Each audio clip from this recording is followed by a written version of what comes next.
Знаете ли къде е Геопоника? Това е най-гледания квартал на Нея Каликратия. Геопоника. И аз в момента се намирам в Геопоника, в един страхотен, не обичам тази дума, един много красив апартамент, който се продава точно в този вид, в който е в момента. И затова съвсем спокойно, с абсолютно всичко, което има тук, се продава. Виждате част от двора, който е уникален. Това е терасата отпред. Хола. Една много хубава камина, разбира се. Пак казвам, продава се точно в този вид с всичко, което виждате тук. Апартаментът е в Геопоника, в Нея Каликратия, напълно готов за отдаване под наем, за живеене, за всичко каквото искате. Ох, тия бани. Тук поне е малко по-високо. Я да ви да влизам. Добре, тук са го направили по-човешко. Иначе има места, където тая работа отгоре, като я направят и не мога да вляза. Така, втората баня. Дограма. Мрежи има навсякъде, защото комарите тук са с висше образование и намират как да влязат. И втората тераса, която е отзад.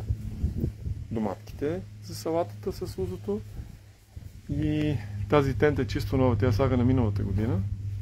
Навънка е пералната, както тук няма минусови температури, така че не е проблем. Но вижте каква просторна и огромна тераса,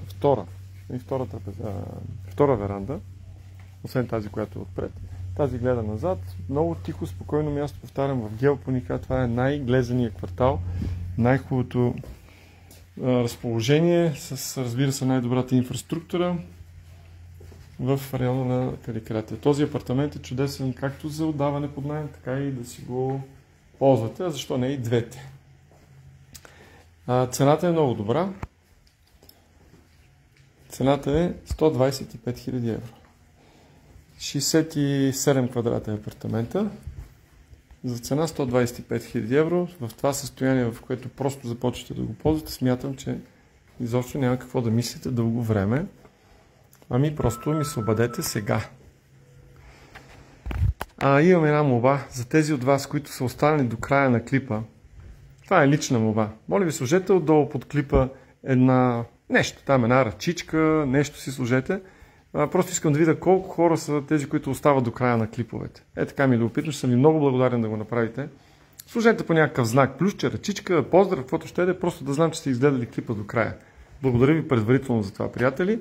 Естествено, по отношение на този апартамент, съвсем спокойно можете да ми звъните и да го видите. За сега, чао и благодаря още един път за това, че сте ми сложили някакво знакче в коментарите. Чао!